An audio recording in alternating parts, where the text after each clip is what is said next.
Have you ever noticed how you shrink when you're around your parents? Not physically, but emotionally, energetically, spiritually. It's as if your body remembers a version of yourself that no longer exists.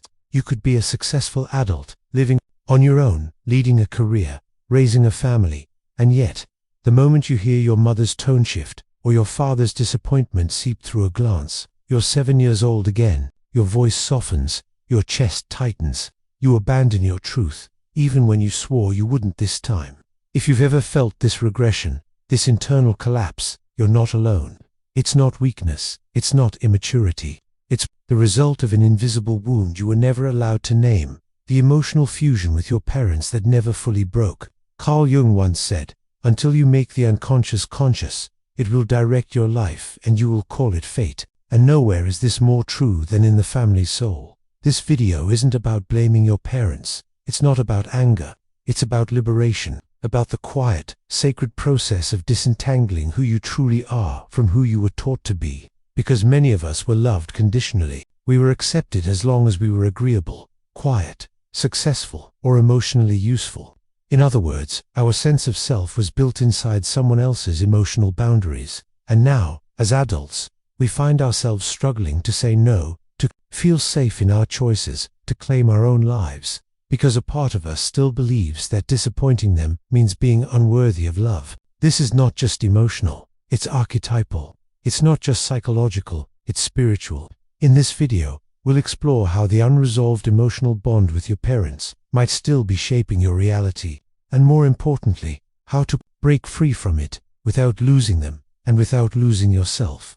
You were never explicitly told you must sacrifice who you are to be loved, but the message was there. Silent, repetitive, deeply embodied. Maybe it came through a sigh when you showed too much emotion. Maybe it echoed in the way your needs were minimized or your boundaries ignored. Over time, without realizing it, you signed a contract, not with ink, but with your nervous system, a psychic agreement that sounded like this: I will not be too much. I will not make things harder. I will be what you need so that I can belong. And so, many daughters became emotional caregivers, peacemakers, or the high-functioning achievers who kept the family from unraveling, not because they were praised for it, but because they were loved only when they did.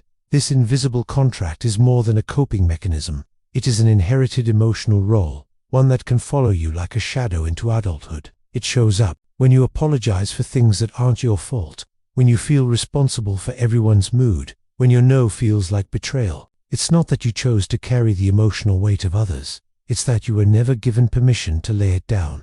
Jung's concept of the persona speaks directly to this, the mask we wear to survive the social world.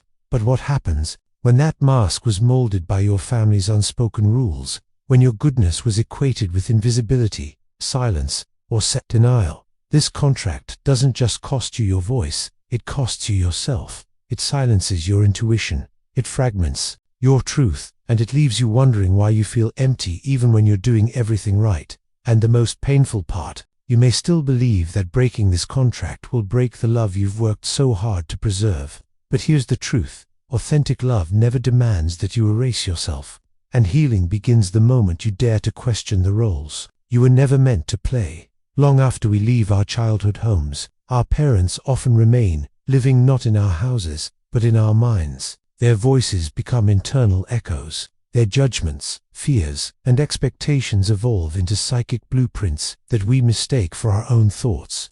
This is what Carl Jung called the parental complex, an unconscious structure that forms when our early relationship with our caregivers becomes emotionally charged, unresolved, or unintegrated. It's not about whether your parents were good or bad. It's about the psychological imprints left behind by the most formative figures in your life. These imprints don't just shape your memories, they shape your self-concept, your emotional reactions, and your relationship to authority, love, and autonomy. Maybe you still hear your father's disapproval when you rest instead of work. Maybe your mother's voice echoes in your head when you set a boundary, whispering, "That's selfish." These are not just memories, they are psychic residues, internalized fragments of people who once held the power to define your worth. And unless they are brought into awareness, they become the silent architects of your adult life. You might find yourself repeating emotional loops, attracting the same kinds of partners, or sabotaging your peace without knowing why. The parental complex is powerful precisely because it hides behind the mask of your identity. It feels like you, but it's not. Jung believed that true healing requires the integration of these unconscious complexes. That means seeing the internalized parent for what it is, a part of your psyche, not your entire truth. When we externalize this inner voice and question its origin, we begin to reclaim sovereignty over our inner world. We begin to differentiate. That's not my belief, it was theirs. That's not my shame, it was projected onto me. And in that sacred space of recognition, the spell begins to break. You stop reacting like a child who still longs for approval, and start responding like a woman who no longer needs to earn the right to exist. There's a quiet kind of suffering that comes from being too loyal to your family. It doesn't scream, it doesn't rage, it whispers, through chronic guilt, through anxiety that spikes when you try to speak your truth, through the tightening in your chest when you even think about disappointing them. For many women, especially those raised in emotionally complex or unstable households, love became a transaction, not openly, but emotionally. You learned, perhaps without anyone ever saying it aloud, that your value was tied to your compliance, that harmony was more important than honesty, that being good meant staying small. And so, he stopped saying no, not because you lacked boundaries, but because you were trained to associate boundaries with abandonment. This is the hidden cost of loyalty, the erosion of your authentic self. Every time you said yes when you meant no, every time you stayed silent to keep the peace, every time you took responsibility for emotions that were never yours to carry, you weren't just surviving, you were slowly disappearing. Jung spoke of the dangers of unconscious identification, and nowhere is that more dangerous than in the emotional enmeshment with parents. You begin to live a life scripted by their needs, their fears, their unlived dreams. You shape yourself around their fragility, thinking it's love, but it's self-abandonment dressed as devotion. And the most painful irony, the deeper the loyalty, the more invisible you become. Your needs start to feel excessive. Your truth starts to feel like betrayal. But this isn't love. This is a legacy of emotional conditioning passed down from those who didn't know how to love themselves either. You were never meant to inherit their guilt. You were never meant to sacrifice your sovereignty to preserve their illusion of safety. Saying no does not make you cruel. Choosing yourself does not make you ungrateful. True loyalty does not require the death of your soul. The moment you begin to reclaim your voice, you begin to rewrite what love means, not just for you, but for every woman who came before you. There comes a sacred moment in every woman's life, a turning point so quiet, yet so irreversible, that nothing remains the same afterward. It is the moment she realizes that being loyal to her parents' version of her is no longer compatible with being loyal to her soul. That moment is called individuation. In Jungian psychology, individuation is the process through which the true self emerges from behind the masks, the roles, and the expectations that once kept us safe. It is not an act of rebellion. It is not about rejecting your family. It is the natural unfolding of your inner truth, finally allowed to take shape outside the architecture of emotional survival. Individuation means seeing your parents not as gods, not as enemies, but as humans, flawed, wounded, and unfinished. It means understanding that the love you craved may never come in the form you imagined, and that grieving this truth is not a betrayal, it is a birth. Because individuation always comes with grief. The grief of losing the fantasy. The grief of releasing the child who still believed she could earn love through silence or perfection. And yet, on the other side of that grief, something extraordinary begins to awaken. A voice that sounds like yours. A life that feels like home.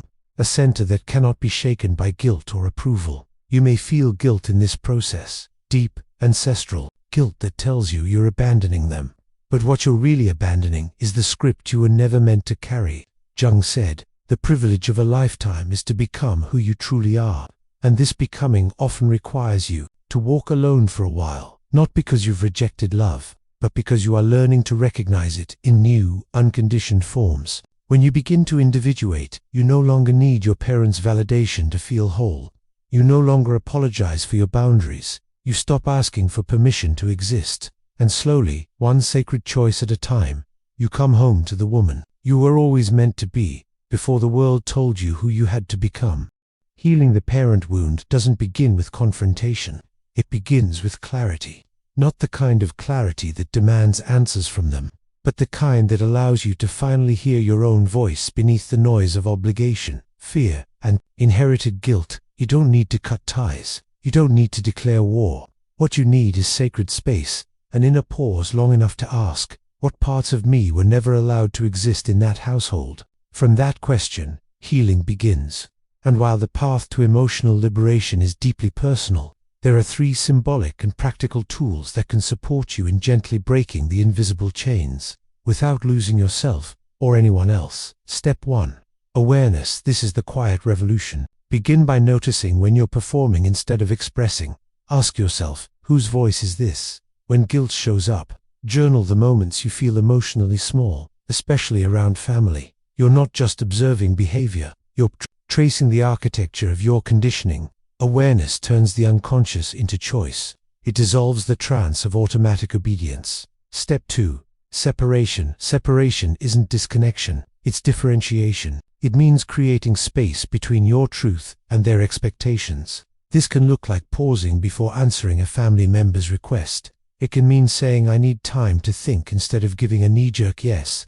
It's about allowing your inner authority to exist, even if it trembles at first. Symbolically, you're stepping out of their emotional field and re-entering your own center. Step 3. Sovereignty. This is the return to self. It's the daily act of choosing your needs without apology. You can practice this by creating micro-boundaries, turning off your phone at a certain hour, declining emotional labor disguised as small talk, or simply letting silence be your answer. When someone pressures you, ritualize your autonomy through journaling, sacred space, or even affirmations like, I am allowed to be whole outside their story. These tools may seem small, but they are holy. They begin to rewire the nervous system. They teach your body that safety is no longer conditional upon self-abandonment. And over time, something sacred shifts. You stop performing love and start embodying it, not just for your parents, but for the child inside you who's been waiting all along for someone. To choose her. There is a woman waiting for you on the other side of this journey. She does not flinch when someone is disappointed in her. She does not collapse when love feels conditional. She does not question her worth because someone else cannot see it. She stands, not in defiance, not in anger, but in quiet sovereignty. She is the self that was buried beneath years of performance, guilt, and emotional fusion, and now, after walking through the sacred fire of differentiation, she lives not on the edges of others' expectations, but in the center of her own soul. This is the woman you are becoming. Not perfect, not always fearless, but rooted, awake, and free. In Jungian terms, this is the emergence of the integrated self, the part of you that no longer needs to overfunction, over-apologize, or You can love your parents from a new place now, a place that doesn't require shrinking, a place that allows both compassion and boundaries. You begin to see them not through the lens of childhood need, but through the eyes of a sovereign adult. They are no longer gods, no longer the keepers of your truth. They are simply people, perhaps doing the best they could, perhaps not, but no longer the authors of your identity. And in that shift, your energy returns to you. What was once projected outward in loops of guilt and people-pleasing begins to spiral inward, anchoring you in your own sacred center. This new self doesn't need external permission to feel whole. She trusts her inner rhythms. She knows when to engage and when to rest. She listens to her intuition even when it contradicts logic or tradition. And most importantly, she doesn't feel like she has to earn her place in the world, because she finally belongs to herself. This is not just healing. This is alchemy. You have taken the inherited wounds and transmuted them into wisdom. You have turned generational silence into a living voice. You have become the woman your inner child prayed you would become, not despite your family, but through the courageous act of no longer becoming them. You are not a fragment of their story anymore. You are the author of your own. Before you leave this video, take a moment, just one quiet breath, to feel what shifted inside you. Maybe it was a soft recognition, a memory that surfaced, or a part of you that finally felt seen. This journey of healing the parent wound isn't linear. It's a spiral. You'll revisit the same themes again and again, but from deeper places each time. And with every return, you'll carry more of yourself back home. That is the true path of individuation. Not perfection, but integration. Not the absence of pain, but the presence of inner truth. If this message spoke to something hidden in you, something sacred and aching, Don't let it dissolve in the noise of the next scroll. Let it land, let it echo. And if you feel called, share it with someone else who still confuses obedience with love, silence with safety, guilt with virtue. Let this be a thread in their unraveling too, because healing doesn't just happen alone, it ripples outward, one voice, one boundary, one awakening at a time. And now, I invite you to anchor this transformation by answering one symbolic question in the comments. What's one belief about love or family that you're ready to release? Your answer might unlock something in someone else. Your story might become a mirror for another soul in the dark.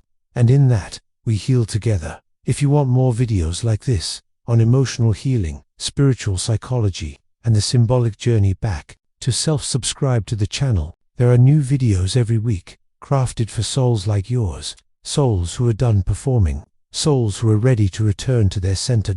And as you go back into the world, may this reminder walk with you. You do not need to disappear to be loved. You do not need to stay small to stay connected. You are not a role, you are a soul, and you are allowed to come home to yourself now.